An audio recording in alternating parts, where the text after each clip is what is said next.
Hello out there in Guitar Moderne land. When I first got an email from the publicist representing Seth Lee Jones, it talked about a blues guitarist from Tulsa, Oklahoma, and I thought they had sent it to the wrong email address, being Guitar Moderne. I thought it would be something that wouldn't quite fit, but I decided to check it out anyway. I checked out some of his stuff online, and I was frankly blown away. He has his approach to blues, which he does play, and country and roots music in general, fits into the guitar moderne, roots moderne category as far as I'm concerned. The man uses a B bender, hip shot style B bender, bending three different strings, and uses that in the context of blues. He builds his own guitars. He has a unique approach to the genre, and he sings his ass off. He sounds amazing. And I thought I do need to talk to this person and find out how he manages to make a what can be a cliched genre sound fresh. So I hope you enjoy our conversation. I hope you go to the website, guitarmoderne.com, and click on the advertisers. Red Panda and Earthquaker devices both make great effects and that are worth checking out. I hope you're all doing well out there. Please get vaxxed. Please stay safe. We all want to go back into clubs, and it's not going to really happen until enough people take care of themselves to where this thing is over. Anyway, sit back and enjoy my conversation with Seth Lee Jones. So, great to see you. It's great to meet you. Um, I'm a big fan of the record. I'm a big fan of your playing, and I wanted to interview. I don't know if you got a chance to check out the online magazine Guitar Moderne, the one that I have. Yeah. I saw a link that Brian had sent to me. I just looked that over briefly. Yeah, where you at geologically? Just I'm at geographically? Nashville. Nashville. Okay. Yeah, so we're not at a loss for guitar players down here. I know you guys got a big stack of them over there. Yeah, Beat the walls and they just kind of fall out. yeah. When I moved down here from New York 9 years ago, I told people I'm moving down here because I heard they needed guitar players, and Uh-huh. that was always good for a laugh. Yeah.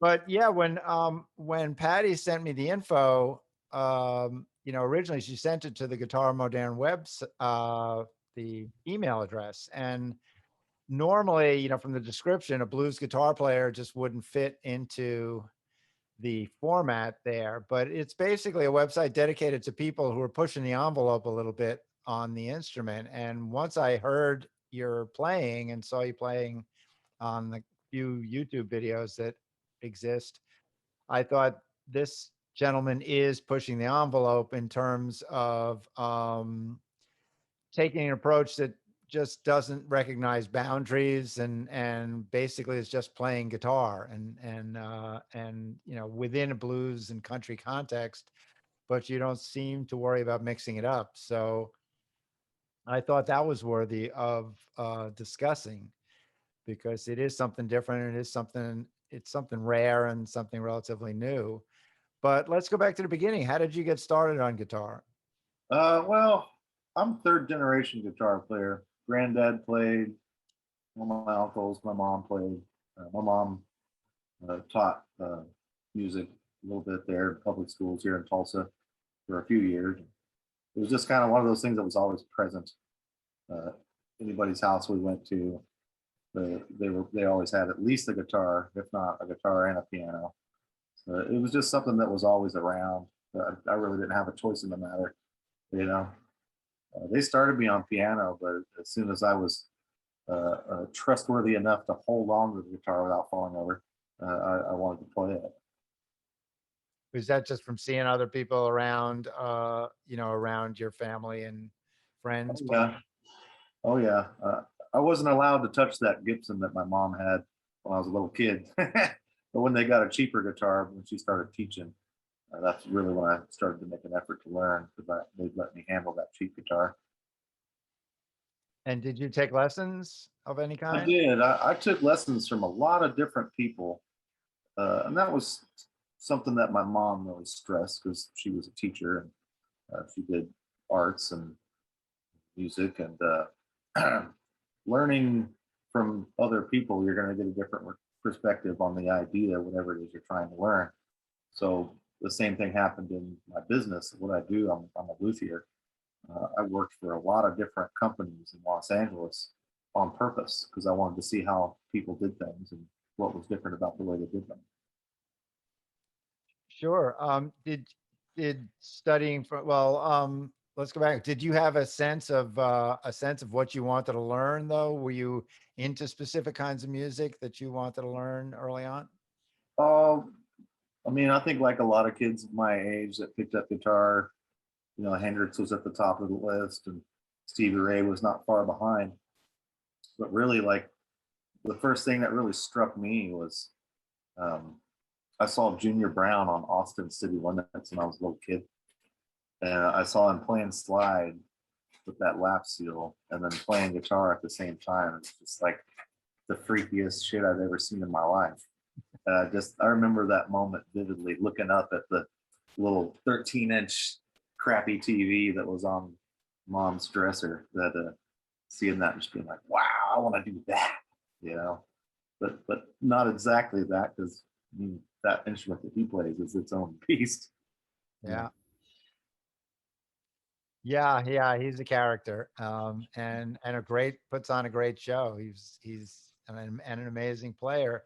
Yeah, So, I got to open for him a few times. I played for a country band here in town for about 6.5 years. We opened for him. And that's really the whole reason I even went that direction with the pedal steel licks, is working through really old school country stuff, pre-pedal steel stuff, and then getting into the later the 50s and 60s stuff that had pedal steel on it. so when did you start putting B benders on? Did you all start with the hip shot or Yeah, I lived in Los Angeles for 11 years, and uh, when I did have time, I would try to learn something new. And one of the things I was wanting to learn was I had just found out about Brad Paisley, and I wanted to learn how to do some Brad Paisley licks. So I built this guitar at work. And I worked in Venice Beach, and I lived in the valley, and those are very, very different places climate-wise. So the neck that I had built for it was backbowed, and when I took it back to the valley, and I tried reheat setting it and all this other stuff, and got really discouraged with it, and just said, well, rather than waste the neck, I'm just going to put the same strings on that my lap steel has, because I've played lap steel as long as I've played guitar. And I put these giant strings on it and tuned it to open E, and realized real quick that the bottom two levers on my bender, if you're in open D or E, and you have a whole tone on the bottom one, half tone on the middle one, um, it goes from a 1 to a 4 chord if you're just holding it open. So that discovery right there really led to trying to decode how to use it across the neck and be able to function chordally with it. so what so you had it on, you had the B string was a whole step, the G string was a half step, and you have a third I have a third one. It's the it'd be the fifth string or A string, and it goes up a whole tone as well. I don't use that one near as much as the other two. Uh, the other two, I use those predominantly because you can get really close to a pedal steel sound with it. right, and did you is that the hip shot version? Did you It immediately go? is a hip shot, but I modified it. Their handles are really uncomfortable. They actually make contact with the volume knob or the face of the bridge in their stock iteration. So I make my own handles that are ergonomic, and they're splayed out so that it's the shape of your hand and you can roll your palm across it. And the A lever takes quite a bit of modification. I cut the bottom of the plate so that the bottom of that lever can get an extra eighth of an inch of travel. And I mount that lever on the bottom of the arm with a flush mount screw. I change all the screws to stainless, but I use this flush mount screw so it doesn't touch the body. And that lever, if you look at my guitar, is the shortest one. and you're touching it with that part of your palm. So it gets it out of your way where you can roll your hand across to work the arms, and you have enough throw, which you don't need very much on that large string, to get to a whole tone. Right. Well, that, yeah, it sounds like you've worked out all the ergonomics of it. So you were never tempted to do a Parsons White type No, deal? I didn't want to do the Parsons White thing because it's pretty invasive. And I figured, well, the hip shot, if I don't like it, it's like hanging on there by the strap button. Big deal. I'll just take it off. You know, the Parsons White thing, you're committed. And Oh, yeah. it's quite a bit more expensive than a hip shot entry level. Like I think a hip shot entry level is like, you know, you can find them used sometimes for 150 bucks, you know, which is what I did originally. They've changed some things about them over the years, and they started doing some thicker. I think they're milled instead of cast now. But yeah, those guys have been real good about taking care of me on parts and stuff. So I'm sure they think I'm just a nut because I'm not really using it for what it's intended for. Uh, it was really intended for guys like Will Ray, you know, do standard strings on it. You know, the strings I use are really big. The top two are both 17s. So the strings I use are, it's 53, 42, 32, 26, 17, 17. And the G is wound, which presents its own problems for uh, friction. The way I've got around it, I'm using Graphtec saddles. And I use a Floyd Rose string tree in between the hip shot and the telly bridge. And that applies some back pressure, helps it return to the original pitch once you've thrown the arm. You know, What gauge did you say the G string was?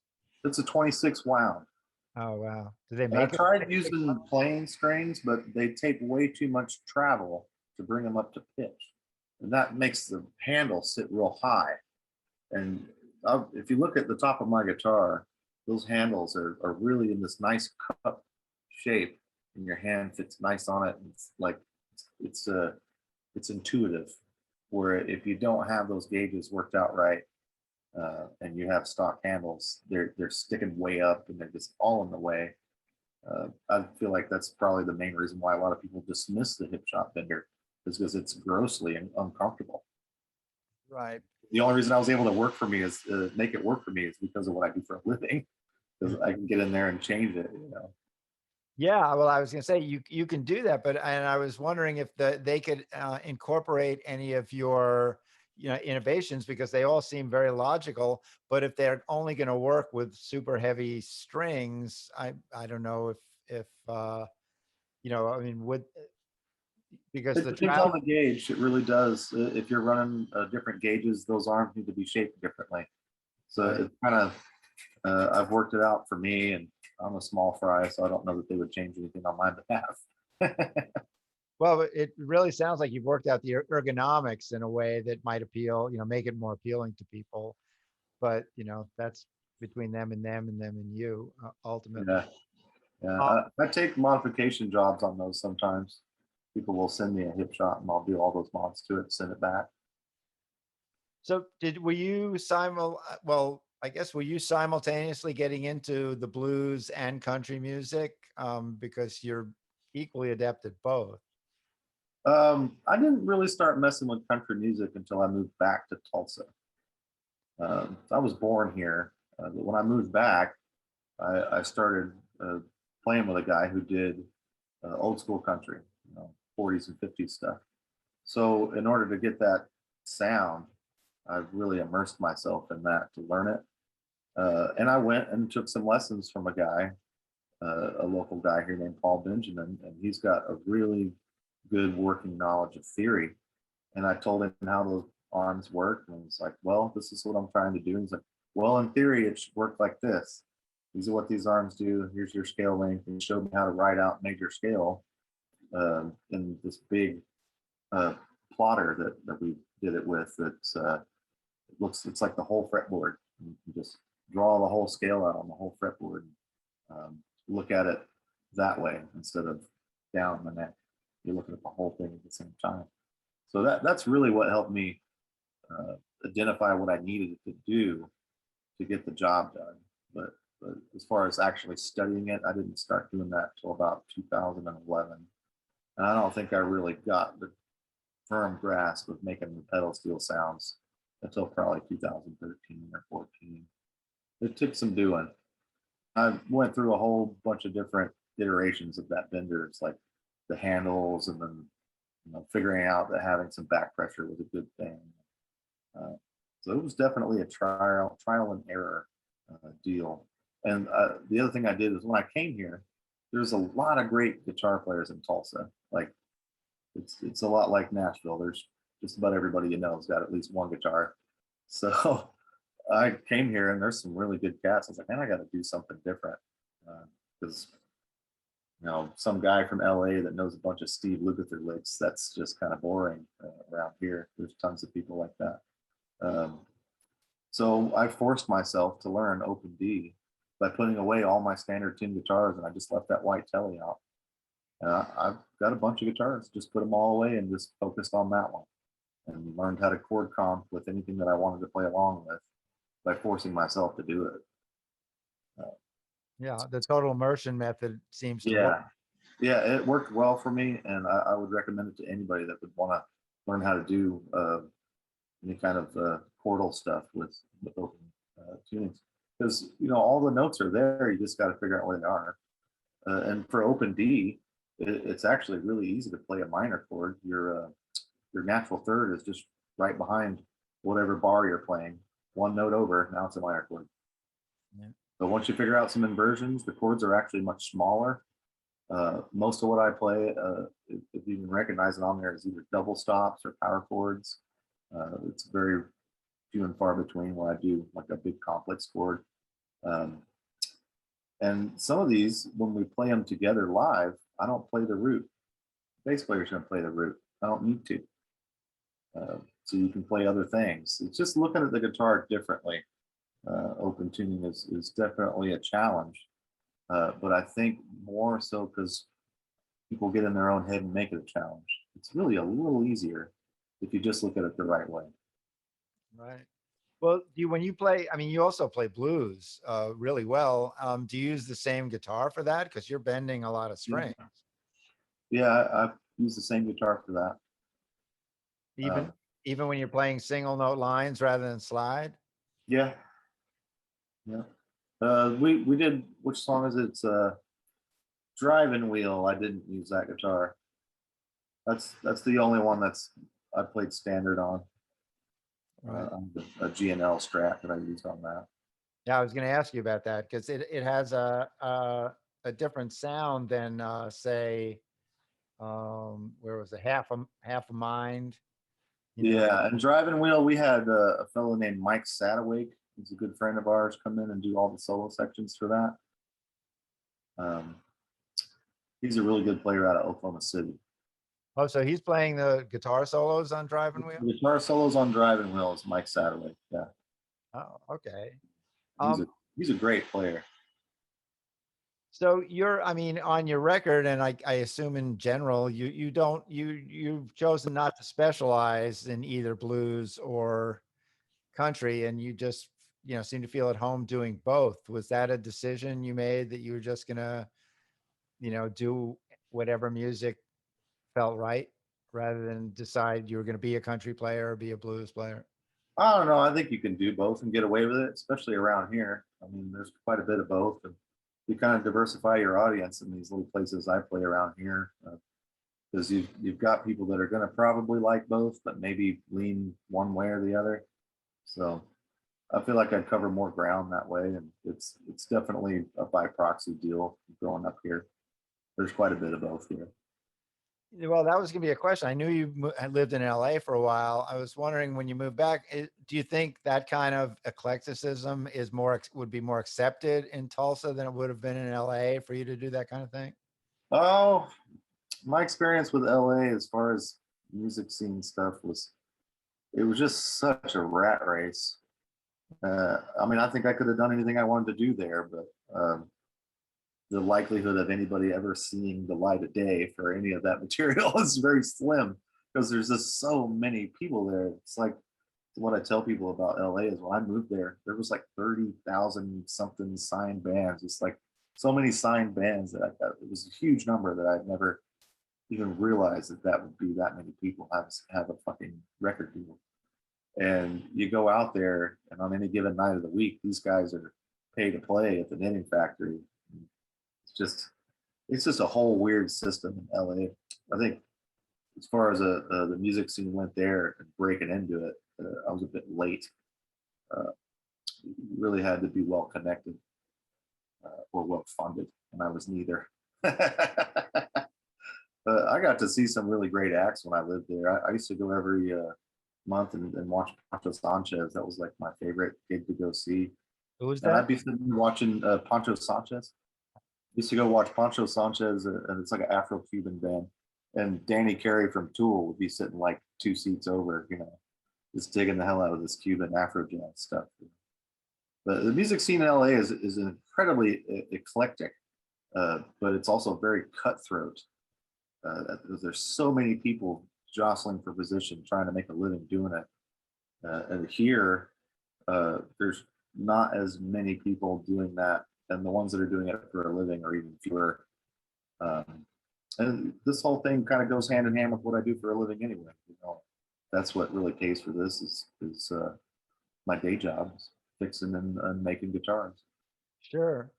Well, the kind of music that you do and what's represented on the record, what it reminds me of, it's in a tradition of American music that I call roadhouse music, Yeah, with people like Delbert McClinton and the Kate brothers, and in Nashville, Pat McLaughlin, and people like that who are doing music that's influenced by both blues and country. And they put it together. And when you play in these places, these kind of roadhouses that I'm sure you have in Tulsa, and I don't know how much you get out of Tulsa, that kind of music seems to be really accepted in Texas and throughout that area. Do you feel a kinship with that kind of music? oh, absolutely. It definitely is played a part. Yeah, well, one reason I want to talk to you, though, I mean, normally, like I said, I love that music, and I write for Guitar Player about people who play that kind of music, and I've written about it for years. But for Guitar Moderne, what interested me about your playing is you seem quite happy to like play behind the nut, and just kind of scrape the strings and make noise at times. And on something like Half of Mine, you have these chromatic chords at the beginning. In other words, you're taking you have a much broader approach to the way you play and the sounds. I was curious where that came from. Well, my parents had a really interesting music collection when I was a kid. I mean, we had anything from Steel Pulse and the Police to Stevie Ray and like I said earlier, what's his name, uh, Junior Brown. My dad was real into fusion jazz, and like as a teenager, I was a huge Doug Pinnick fan, King's X, like those guys. I've seen them at least a half a dozen times. Always tried to find them at NAMM. Like, oh man, I see Doug over there. Never bothered the guy, but it's just part of the upbringing of being around all these different styles and not having any judgment about you had to like one more than the other. Mom was really into people having a good working knowledge of music in general, not just one thing. Because it is a big world, music, and you can get a lot out of it if you're not blind. What they call the horse blinders on, looking just down one path. Particularly if you're going to take an instrument, change all the tunings of the strings and relearn how to play. So I think that's really how it all went. Is mainly having a good working knowledge of lots of different music, and then retuning that guitar and forcing myself to basically relearn something I'd already been playing for almost 20 years. Yeah, I'm curious though, in terms of kind of like the noisier stuff that you throw in. I mean, from what it's just a couple of YouTube videos, but I noticed at one point you would just went and you would play behind the nut or just scrape on it and stuff. Was that King Crimson? There used to be a song, Elephant Talk. Yeah, I yeah. remember the first time I heard that, it just like blew my mind. I was like, who the fuck is this guy? And I had to go down that whole rabbit hole, Adrian Belew and Robert Fripp. Um, Yeah, I think a lot of people get pigeonholed in their own things that they want to study, you know. And a lot of people from, like, I had one guy that interviewed me, he was like, "Well, you're from LA. Well, why don't you sound like Steve Lukather?" It's like, yeah, I get that. I get why people would think that, you know. And I did go through a whole deal where I wanted to sound like that when I was a teenager. And we used to work on stuff for that guy at the shop that I had worked at.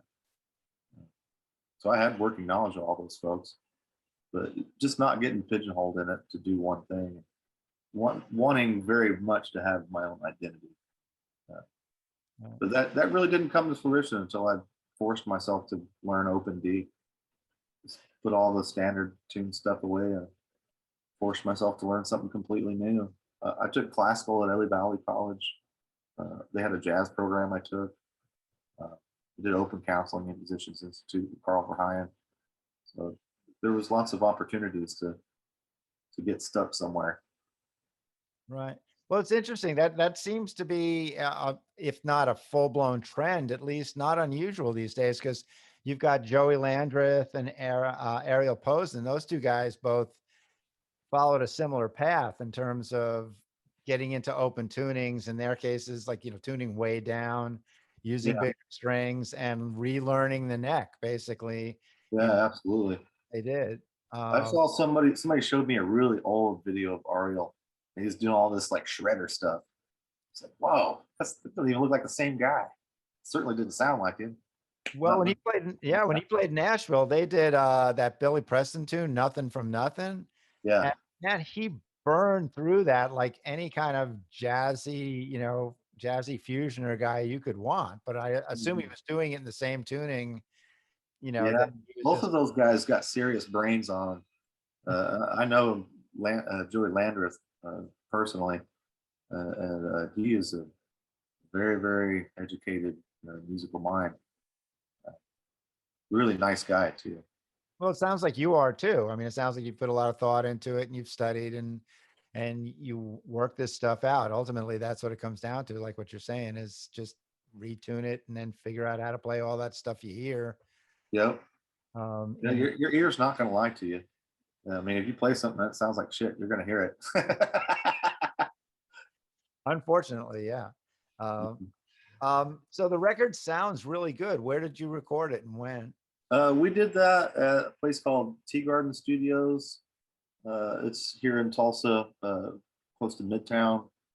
Uh, Tea Garden, the guy who runs that place and owns it, he is he's got a Grammy for he played drums for Silver Bullet Band for many many years. Yeah, Tea Garden Van Winkle. He had Yeah, Tea Garden Van Winkle. Yeah, I mean, he's definitely an astute drum legend in our community here.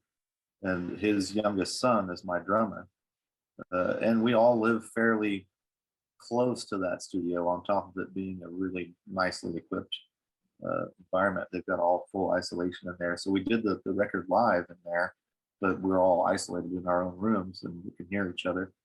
And naturally, being a drummer's studio, the drum sounds in there are great. So oh, great. it just made sense for us to go in there and do it right there. And we're getting ready to do another one. We're going to go back in there and do it again. Um, we did this record right before the big shutdown. It was like December, I want to say, just a few months before everything really ground to a halt. Right. And it was already mixed and mastered and in the can and just sitting there. They're like, "You want to put it out?" I was like, "Why? I can't do anything with it. Let's just wait." So we're all primed to pump to go do another one. And so we'll probably have another one come out in the spring. Did you decide to put it out now because you're able to get out and play a little bit and Yep. how to promote it? Yep. Yeah, that I mean that's really interesting that who produced it? Who produced it? It was Tea Garden, and we had a we did a posthumous thing for our buddy Jerry Garland.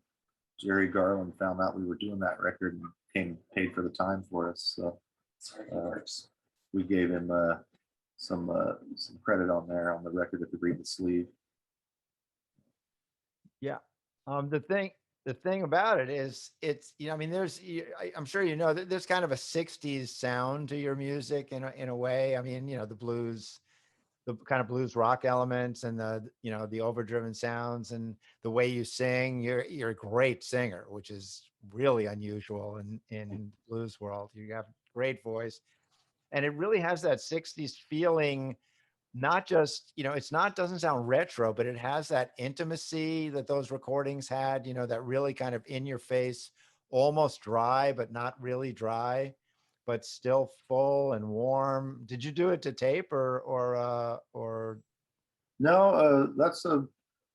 I don't remember what board they had in there. They had some really nice mic pre's, and it was all approachables rigged.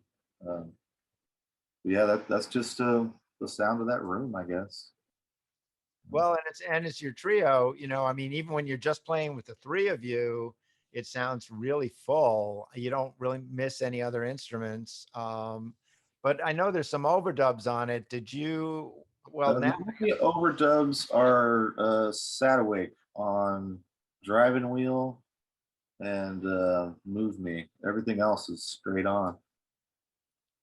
right, yeah, and I was going to ask you, so now that I know there's another guitar player on it, I guess you play, but he didn't play with you. You played laid down the rhythm tracks, and he came in and did it later on. He did Marianne with us. So he's on 3 songs. Yeah, so we did Marianne live. The other ones he overdubbed on. Okay. And on Moving Me, did you do both the solo and the rhythm on that? No, he did the solo on that. I just did the rhythm for that. Oh, okay. All right, then that makes sense. That's Uh, a baritone Mulecaster from Matt Ike up there at Mule Resophonic Guitars in Michigan. sure. Oh, mule guitars, yeah, of course. So what were you using on this guitar? Was it mostly your Telly with the benders? Yeah, 90% of this record is that white telly with the benders. Um, What do you use for overdrive? Man, I've just got a little tube screamer copy that I put together a long time ago. It's nothing special. It's just a tube screamer copy.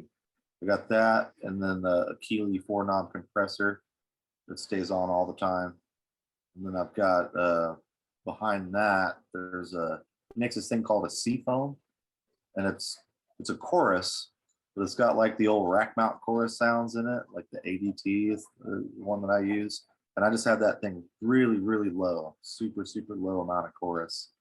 And then I have a thing called a revive that's made by a guy in town named Bob Peck. He doesn't have a website or anything either, but it's basically the tremolo part of it. It's like the Brown circuit or Supro circuit that sounds like a univibe, and Harmon. then the other side of it's a reverb.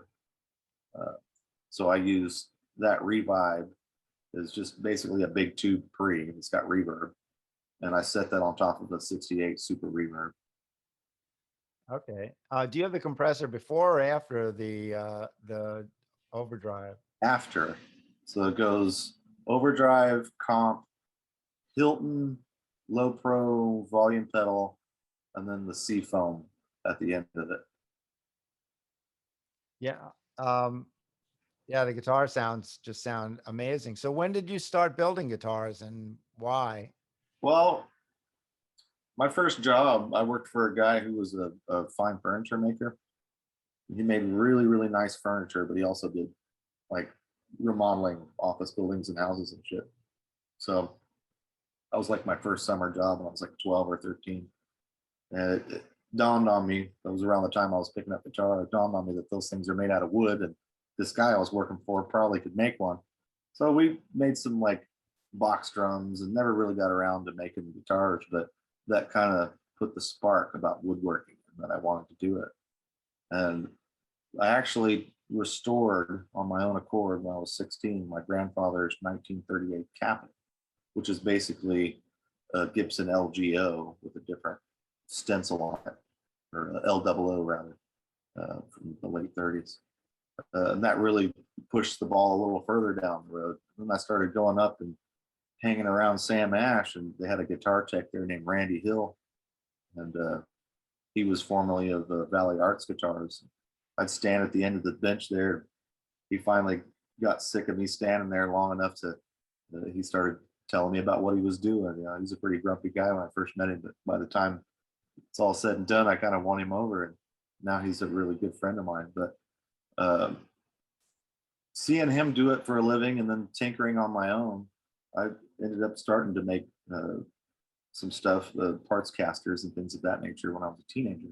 Then I went to Musicians Institute and took the GCA program. I did that in 2006, and that's a full run course of repair, restoration, and manufacturing. I graduated top of my class in '06, '07, and went on to work for the guy who wrote the curriculum for almost 6 years. Then uh, I worked for Ron Thorne very briefly. The guy's a custom shop builder now. Worked for Neil Moser for a little bit. He's the guy who designed like the BC Rich Bitch and Seagull and all their crazy wiring schemes and stuff. I worked for Fred Askin for many years in Los Angeles there, and he's like one of the premier high-end resto guys around that area. I really learned a lot working for him. Yeah, I started really building uh, nice instruments in 2006, 2007, and started my own line when I came back here to Tulsa. I built a couple when I got out of school, but I was so busy working for other companies, I didn't have any time to pursue my own work. So when I moved out here, it's a little cheaper to live and slower paced, so I have more time and more space and can afford the space to build my own guitars. So uh, got here maybe 10, 12 guitars a year. I'm up to where I'm probably making 25 or 32, somewhere in there. I actually taught a program here for about 4.5 years and showed a lot of people how to build their own. I taught a program at Tulsa Wood Arts. It was over off of 11th there. But yeah, it's just been kind of a slow snowball build. I'm building 3 or 4 acoustics a year now, and that was something I wasn't doing in LA, but I'm doing it here. Just having the time and having the space. If I still lived there, I'd still be working for somebody else. Right. Right. Well, that makes sense, and it works out also because you're fully equipped and prepared when the lockdown came. I mean, this is something you could still do during lockdown. Yep. Yeah, my shop is behind my home, and I walk 10 feet to work every day. And I get stuff sent to me from all over the country. The furthest one I've had sent, I had a headstock break on a Gibson. Surprise. It came all the way from Afghanistan, believe it or not. Somebody on a base there had a Les Paul and knocked it over and broke it. It was the weirdest thing shipping the thing back because it had like a USO number, just like this big long number. And, take it up to the airport and somebody takes that and they know what to do with it. Like, that's really weird because I guess they don't give you an exact location for those people to mail it. And it didn't cost hardly anything to mail it either because I guess they pick up the tab on that sort of thing. So yeah, I guess you're getting a lot of work through word of mouth, but what's going on with the website? Because the website seems kind of to be kind of work in progress. I mean, Oh, yeah. Man, I get most of my work from Instagram and Facebook and word of mouth through that. The website, uh, I don't know, I might get 1 or 2 emails a month that are worth checking out, mostly nickel and dime, you know. oh, that's interesting. Well, yeah, because I mean, for one thing, most of the links, I found the links didn't work. I couldn't, the Yeah. gallery doesn't go anywhere, Yeah. and the other stuff. So, Yeah. And it's all auto posting from Instagram anyway. It's like, yeah, sure, we can set up a website. I don't know why, but here. yeah, So I didn't have one for many years and still did fine on work. Uh, but everybody nowadays wants you to have one. So I have one. I need to get somebody that's more savvy than me to sort that thing out. My buddy David helped me do that. And yeah, it's a work in progress is a nice way to put it. so what's the best way to contact you if people want a guitar built But mainly Instagram. okay. Normally people hit me up there and then we'll just get on the telephone and talk about it. Yeah, that makes sense. I mean, look, web schools are so last millennium, I mean, Yeah. websites, people don't do much anymore. So have you been out playing again? Yeah. Yeah, we just come back from we did a gig in Kansas and Mankato, and then we did the night before last Spavinaw, Oklahoma. We've got a weekly here that we play every Thursday. We've had for about 5.5 years. So we started doing that again once we all had our shots and everybody felt more comfortable. Um, yeah, we're out playing again. How's that going in Tulsa? Are the numbers up or down or? I mean, they're up, but I mean, what are you gonna do? I got my shot. They don't want to get theirs. That's on them. Yeah. Can't help you. You know, like my stepmom's a geneticist, and the guy I worked for at Tulsa Wood Arts owns the two biggest hospitals in town. I'm gonna listen to them. Yeah. So I got my jab, and I'm happy about it. And just kind of got to mind my own business about that. Yeah. People are touchy about that around here. I don't know what the deal is. They're everywhere. Look, I'm in Nashville. I mean, it's, it's nice, but I mean, it's fine to be touchy about it and, want to do it. But I mean, unfortunately, all the hospital beds are full, so, Yeah, we are. so if, Mhm. if one of us jabbed people should break a leg, we're going to be in trouble. Yeah, Um, I was real concerned there for a while because my girlfriend that I've been with for 6 years, she's got severe asthma. We lived together, so we were really careful. 2019, and we took her out of work and just had her lay low at the house so that she could be safe. If she's got a really high risk with what she's got going on. yeah, my wife has health issues also, so we've been really careful. So what do we have to look forward to for the next record? I was going to ask you, where do you want to take your music from here? So what's the next record going to be? More covers and, Well, the next record is going to be mostly originals and some covers, and um, I'm even thinking about the one I want to do after this. I'm going to keep that cat in the hat there for a little while longer, but I've got enough stuff now to go do a new one. Just got to get together and work on all the details with the boys. I've got a little rehearsal space in my house. We just got to get together and work on them. But it'll be more of this style, just original tunes. yeah, I like the original tunes on, I'm assuming they're original. I mean, I didn't recognize them. There's a couple of, tunes. I mean, I was assuming, Moving Me is original and, No, these are all covers. This whole record. Move Me is actually a local guy named Steve Pryor that's since passed away. oh, And Desiree is another friend of ours that passed away, named Jimmy Markham, and he played for Jimmy Reed, who's a harmonica player. And that was one of his tunes that we really liked. He used to sit in on harp with us every now and then, weekly. oh, wow. So whose tune is Half of Mind?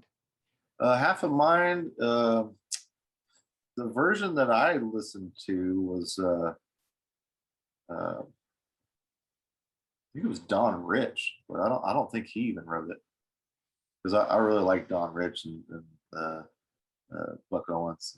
They had some really killer stuff. Oh, I know a bunch of his music, uh, but it might be written by somebody else. Don't quote me on that. oh, okay. Yeah, well, see, there's the other Roadhouse band element. I mean, that's the thing is like that whole tradition. There's a whole tradition in that kind of music of doing covers, but not doing top 40 covers. Yeah, Doing yeah. covers of either obscure album cuts. I mean, there used to be a band that played on First Avenue in New York when I lived there. Was You might even have known some of these guys because I think they were from Tulsa. One of the guys ended up in, oh man, it was Joanne Went. It was Richie Crooks on drums. I don't know if Richie's from Tulsa or I if don't it know. Orleans.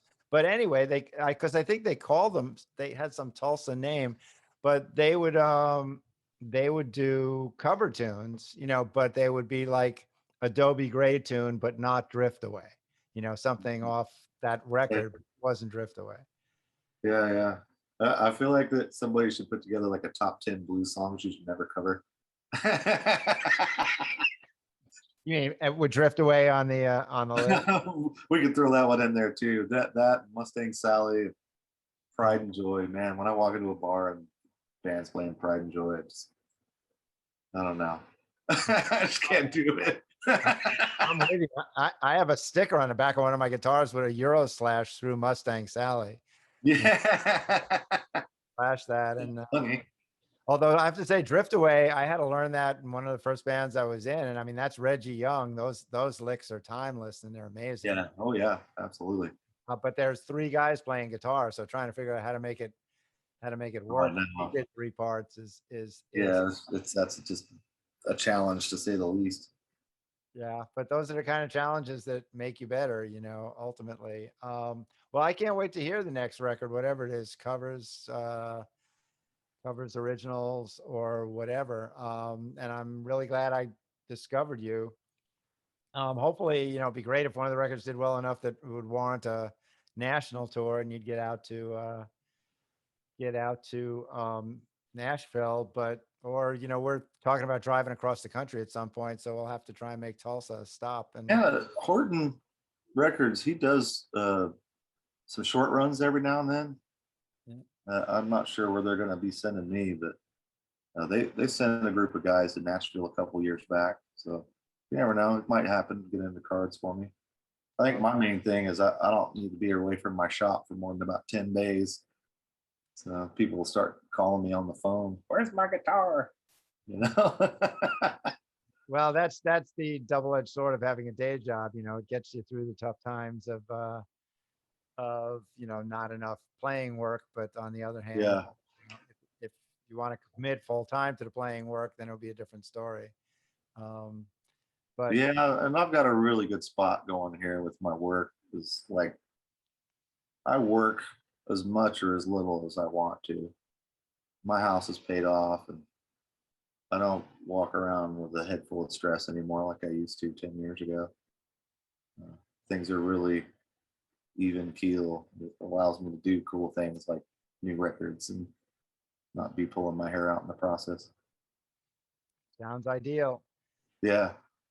But it's been great talking to you, and like I say, I'll look forward to whatever you do in the future. Hey, I appreciate the time out of your day, man. Have a good rest of the time. Stay dry if you can help it. Take care. Be All safe. right. Bye bye.